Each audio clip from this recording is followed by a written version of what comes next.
niyo ba guys, nung nasa GMA7 pa lang si Janine Gutierrez, talaga namang tinawag na siya ng Diyosa ng kagandahan. Pantapat nga raw ng GMA7 kay Liza Soberano ng ABS-CBN noon pa man.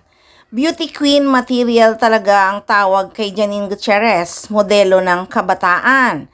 Mahinhin, edukada, hindi pariwara, hindi pa kalat-kalat, matinong babae. Kung baga, nakakahon na nga ang tingin ng marami kay Janine Gutierrez noon pa man. Anila pa nga si Janine Gutierrez na sa tingin ng marami ay bawal dumihan, dungisan o hinding-hindi pwedeng hubaran. Pero pagdating sa pag-arte, kayang-kaya raw niyang gawin ang mga hindi inaasahan ng lahat na gagawin niya.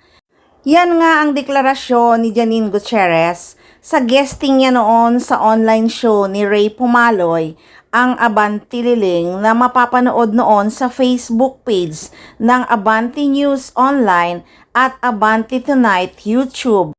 Aniya pa nga ng actress noon, idol ko si Tita Jacqueline Jose. So pangarap ko ring makagawa ng Mama Rosa, mga ganong klaseng movie. Pero pangarap ko rin na makagawa ng maraming indie film. Sabi nga ni Janine, si Jacqueline Jose na nagsimula rin daw sa pagpapasexy at paghuhubad. Tanong nga sa kanya noon, naalala ko, kaya ba niyang gawin yon sa ngayon? Sagot ng aktres, pa-sexy, depende sa kwento talaga. Tanong pa ulit sa aktres noon, alin ba ang mas madali? Ang makipaghalikan sa harap ng kamera o ang magpasilip ng alindog? Sagot nga ng aktres, mas madali ang mag-bathing suit kesa mag-kissing scene. Kasi sa pictorial, ikaw lang yung nandun. Sa kissing scene, kailangan mo pang isipin yung ka-eksena mo. Minsan nakakalimutan mo kasi nga sa pelikula o serye, ang daming tao sa harap mo.